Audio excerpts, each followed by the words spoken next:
네, 지금까지 함께 볼까요? 우선 좀 엔비디아가 뾰로롱하고 올라와줬죠. 고가로는 고가가 아니 종가 현재는 이제 3.97까지 상승을 해줬습니다. 약간 캔들 자체가 상승 반격 캔들 나와주긴 했는데요. 우선 미국 증시를 봅시다. 어제 좀 많이 폭락했었죠. 네, 나스닥이 1.63% 상승해줬고 반등이죠 뭐.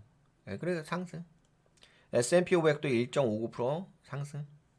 너셀이 1.09% 상승. 다우도 1.39% 상승.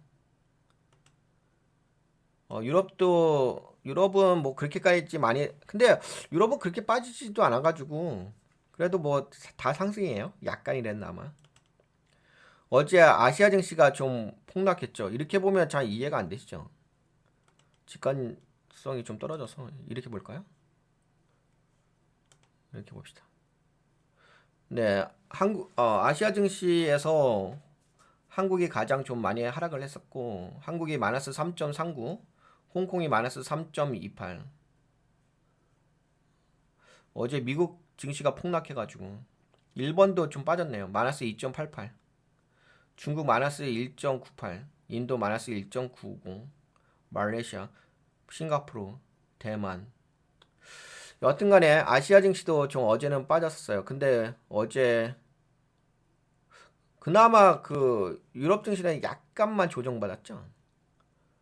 어제 크게 좀 빠진 부분이 있어가지고 오늘 미국 증시가 반등을 많이 해줬어요. 1.63. 근데 어제 뭐 나스닥이 3% 가까이 빠졌었으니까 선방한 거지 뭐. 그리고 상승 종목 개수가 1917개. 그래도 뭐 상승을 많이 했죠. 2000개까지는 안 됐는데 그래도 뭐 이 정도면 네, 미국 증시가 반등해서 선방해 줬다고 이야기를 할 수 있을 것 같아요.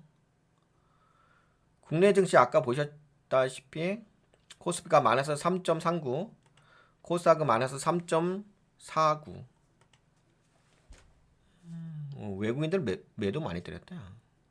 개인들이 다 샀네. 개인들이 2조 원 샀다. 외국인들은 1조 5천억 던졌는데. 코스피. 상승 종목 개수가 코스피가 95개밖에 안 돼. 하락 종목 개수가 836개. 코스닥도 하락 종목 개수가 1406개. 상승 종목 개수가 244개. 외국인이 다 던졌죠, 어제는. 요거는 이제 Fear and Greed, 공포와 탐욕 지수. 어, 극한의 공포 구간이 있긴 있어요. 아직까지도 공포를 느끼고 있는데 이전에가 18이었어요. 좀 더 하락했었죠. 그러니까 이렇게 18이면 이렇게 내려온 거고. 그래도 오늘은 살짝 심리가 살아났습니다. 반등해줬기 때문에. 근데 그럼에도 불구하고 네, 극한의 공포를 좀 느끼고 있다는 느낌, 네, 그거죠. 심리적 지수인 거죠. 아무래도 뭐 최근에 좀 많이 빠졌으니까 오늘은 뭐 올라왔으니까 뭐 다 올라왔지 뭐. 하락한 섹터가 없네. 세미컨덕터가 2.76% 가장 많이 올랐다. 그리고 요거는 뭐 다 보시다시피 다 올라왔어요. 거의 2,000개 가까운 종목이 올라갔으니까 뭐 굳이 이야기할 필요 없을 것 같은데. 그냥 뭐 이야기할 것은 이제 엔비디아가 3.97 아까 보셨죠? 상승 반격 캔들 나와준 거. 나스닥 키치. 예. 잘하면 상승 관통형일 수도 있긴 하겠는데 아니구나. 상승 반격해네. 그래도 거래량 약간 들어오긴 했다. 코스피 네팍 빠졌어. 지지 라인이니 해, 그치? 지지 라인 자리기 때문에 좀 반등이 좀 기대가 되긴 하겠죠. 아무래도 이제 미국 증시가 반등해줬으니까. 신년물 채권금리, 10년물 채권금리는 더 하락했어요. 아무래도 어제 그 PC 지수가 나왔는데 PC 지수가 많이 그 상승률이 많이 둔화됐더라고요. 그래서 여기까지 내려왔어. 4.2 2%까지. 근데 여기 또 지지 라인이야. 그리고 캔들 자체도 약간 매집봉 만들어준 캔들이고, 그쵸? 영매집봉. 근데 이제 채권금리가 떨어지는데, 원래 여러분들 아시다시피 채권금리가 떨어지게 되면은 달러 인덱스도 하락하잖아. 근데 지금은 달러 인덱스가 반등해주고 있지. 달러 인덱스가 반등해주고 있어. 그렇다는 얘기는 시장 자체가 좋지는 않은 거죠. 시장은 안 좋다. 달러 원화환율 많이 올라갔죠. 급등했어 이틀 연속. 뭐 달러 원화환율이 올라가다 보니까 뭐 이런 것도 있고, 그래서 한국 증시가 최근에 약세로 크게 빠졌어요. 그 다음에 금 가격. 근데 금 가격도 올라오다 떨어졌다요. 최근에 약간 차익 실현이 있나 보다. 야, 그러니까 금 가격까지 빠진다는 얘기는 거의 유동성 물량이 없다는 건데 다 현금화 시킨다는 얘기네. 그러니까 시장이 지금 워낙 안 좋은 상황이네요. 거기다가 코인 쪽도 많이 빠졌어요. 코인 뭐 전저가 깨면서 툭 떨어졌죠. 78,000달러까지 빠졌다가 다시금 밑꼬리 잡아주면서 올라오긴 했어요. 근데 밑꼬리 잡아주면서 올라왔는데 캔들 자체가 음봉이죠. 십자형 하락 잉태형 음봉이지.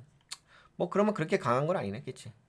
뭐 그럼에도 불구하고 최근에 뭐 A, B, C로 빠졌으니까 좀 약간 반등에 대한 기대감은 있는 거지. 브렌트유는 빠졌다. 그치.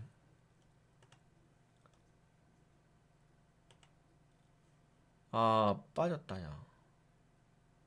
브렌트유가 70, 야, 떨어졌어. 하락 잉태형 캔들 나왔는데? 아, 진짜 안 좋은가 보다, 야. 오씨.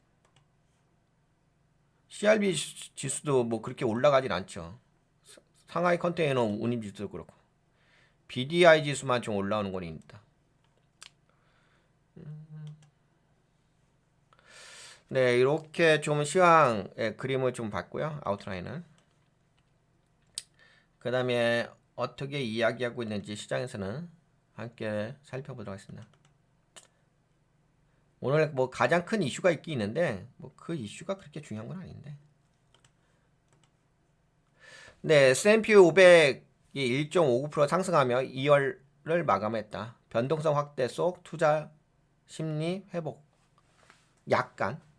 미국 증시는 금요일, 이거 미국 시간이에요. 3월 1일 변동성 장세를 보였으나 결국 S&P 500이 1.59% 상승하며 2월을 마감했습니다. 트럼프 대통령과 우크라이나 볼르디미르 젤렌스키의 백악관 충돌 이후 한때 하락했지만 투자자들이 이를 소화하면서 반등을 했습니다. 트럼프 대통령하고 젤렌스키 대통령이 백악관에서 좀 언쟁이 있었죠. 충돌이 있었어. 그걸로 인해서 살짝 공 빠졌었는데 다시 그래도 장 막판에는 올라왔어요. 하지만 2월 전체로 보면은 주요 지수 모두 하락했다.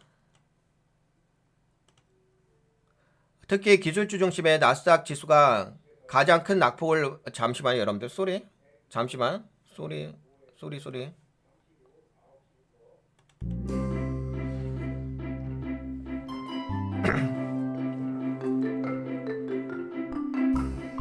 잠시만요. 이 오디오가 좀 겹치는 것 같아가지고 잠시만. 소리.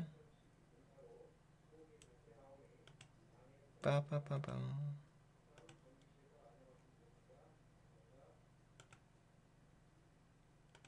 우선 합시다. 네, 진행을 할게요. 2월 전체로 보면은 주요 지수 모두 하락했다. 특히 기술주 중심의 나스닥이 가장 큰 낙폭을 기록했다. 트럼프 젤렌스키 충돌이 시장에 미친 영향, 미국 우크라이나 외교적 긴장과 시장의 반응. 트럼프 대통령과 JD 벤스 부통령이 젤렌스키 대통령과 백악관에서 격한 논쟁이 있었다. 트럼프 대통령은 당신은 제3차 세계대전을 도박하고 있다. 이후 트럼프 대통령이 젤렌스키 대통령이 미국이 개입하며 평화가 불가능하다며 협상에서 배제될 것을 암시. 이에 따라 C 보이 변동성 지수, 빅스 지수죠. 4.8% 급등해가지고 한때는 22.15까지 올라왔어요. 20 이상 올라온 거죠. 근데 올라왔다가 다시 빠졌던 것. 1월 27일 이후 최고 수준으로 올라왔었다는 거. 그러나 시장은 이후 이를 빠르게 흡수하며 상승 반전했다. 네, 정치적 불확실성이 커지자 투자자들이 주식을 매도하고 안전자산을 찾으며 시장이 하락했었다. 정치적 리스크가 증시에 단기적 영향일 뿐 장기적 경제 흐름에 영향을 크게 미치지 않을 것으로 판단한 투자자들이 다시 매수에 나서면서 상승 전환했다. 3월 1일 오늘 S&P, 다우, 나스닥 상승해줬죠. 근데 여기에 2월 한 달 동안의 변동률로 봤을 때는 S&P 500이 마이너스 1.4% 하락했고 다우가 마이너스 1.6% 하락했고 나스닥이 4% 하락했다. 한 달 동안의 변동률. 뭐 결국에는 2월 달은 좀 하락했다는 얘기죠. 근데 나스닥이 많이 빠졌다. 나스닥 2월 급락 원인. 기술주 중심의 나스닥 지수는 2월 한 달 동안 마이너스 4% 하락하며 가장 부진한 성과를 기록했다. 특히 엔비디아가 실적 발표 후 큰 폭으로 하락하면서 기술주 투자 심리가 위축됐다. 엔비디아 목요일 8.5% 급락, 주간 기준으로 해가지고 11% 하락했다. AI 반도체 강자임에도 불구하고 시장 기대에 비해 너무 높은 밸류에이션 문제로 조정을 받았다. 팔란티어 3% 하락, 주간 기준으로는 20% 하락했다. AI 관련주 중 고평가된 종목들이 차익 실현 매도를 겪으며 급락했다. 즉 기술주 조정이 2월 증시 부진의 핵심 원인 중 하나였다. 그러니까 나스닥이 많이 빠진 거지. 소형주 부진. 소형주 대형주 대비 약세 지수. 근데 너셀은 지속적으로 약세긴 하더라고요. 너셀 2000 지수 주간 기준 마이너스 4.6%, 2월 기준 마이너스 5%.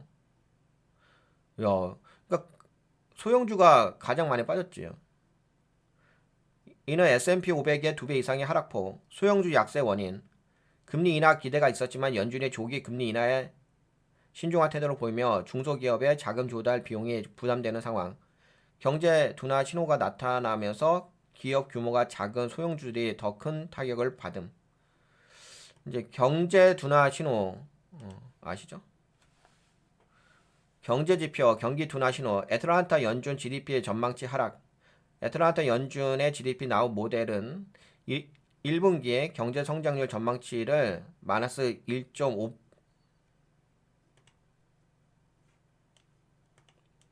네, 끊어졌다.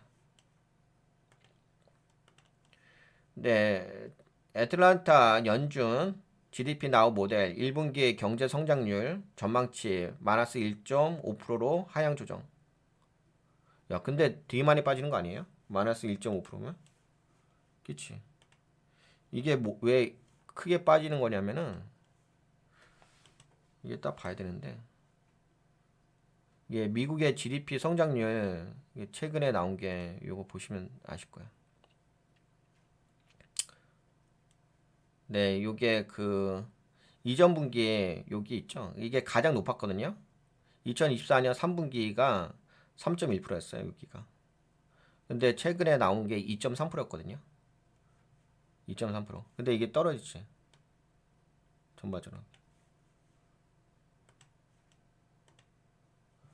예, 하락하지. 빠지지.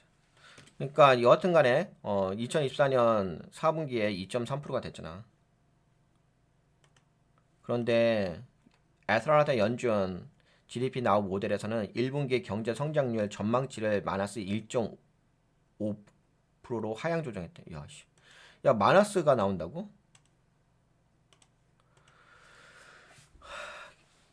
경제 지표 그러니까 요거는 전망치예요. 이게 또 변동되더라고. 그러니까 이게 뭐 지금은 약간 심리가 투자 심리가 안 좋으니까는 마이너스 1.5%로 하향 조정된 겁니다. 이게 딱 고정된 게 아니라 이게 또 다시 올라올 수도 있어요. 경제지표 둔화가 이어질 경우 연준의 금리 인하 기대감이 증가한다. 그래서 제가 오늘 이렇게 쓴 거야. 방송 좀 제목에다가. 네, 금리 인하 기대. 금리 인하 기대 이렇게 말했고요. 시장 반응. 경제 조짐이 뚜렷해지면서 연준의 금리를 인하할 가능성이 커질 것. 그러나 여전히 연준은 물가 안정 여부를 더 지켜보겠다는 입장. 시장은 6월 첫 금리 인하 가능성이 가장 높다고 예상. 그러니까 이거 달라졌어. 그동안은 이제 9월달, 10월달 이렇게 이야기했잖아요. 그래서 제가 여기다 표시해놨는데 연준 패드. 빠르면 9월. 예.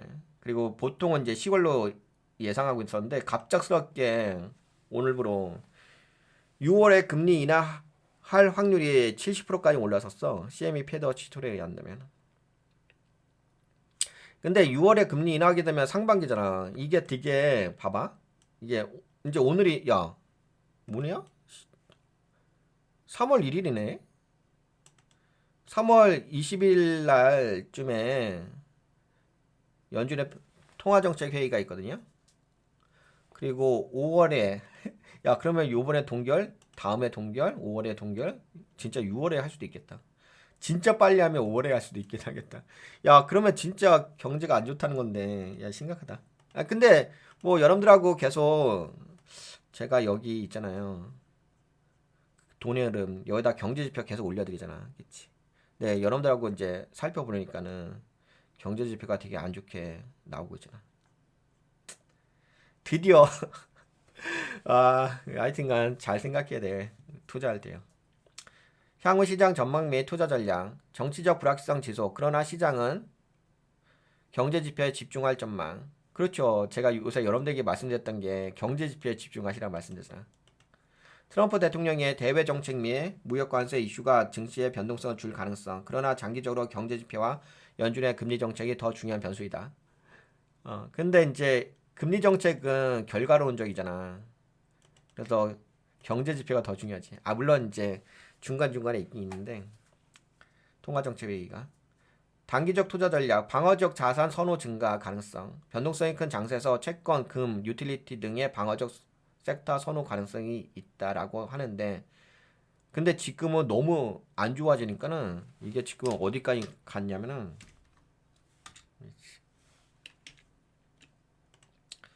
이건가? 사회?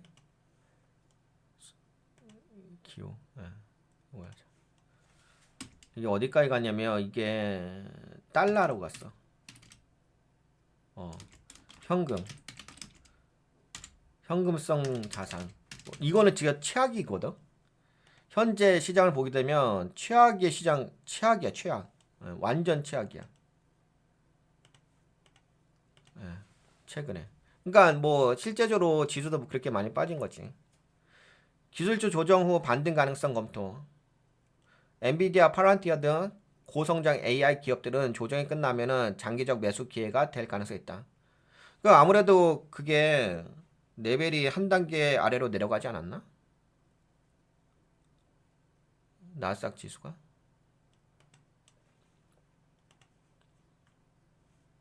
내려오긴 했지.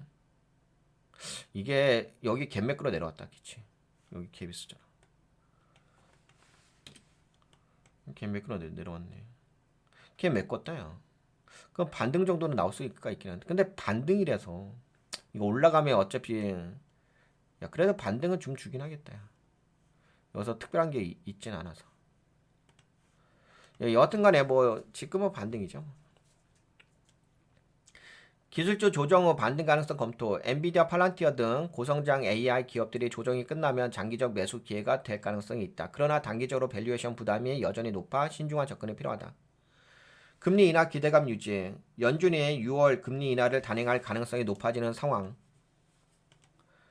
경제 둔화 신호가 추가로 확인되면 금리 인하 시점이 앞당겨질 수도 있다. 결론적으로 S&P 500은 1.59% 상승하며 2월을 마감했지만 전체적으로는 그러니까 오늘 전체적으로 1.4% 하락했다는 거지. 2월 달에. 2월 증시의 2월 증시 조정의 핵심은 기술적 조정과 트럼프 대통령의 대외 정책 불확실성이 증가를 해서입니다. 그러나 시장은 정치적 불확실성보다 경제 지표와 연준 금리 정책에 더 집중할 전망입니다. 향후 시장 변동성이 지속될 가능성이 높으므로 신중한 투자 전략이 필요하다. 네, 여기까지 살짝 볼까요? 증시에 대해서는?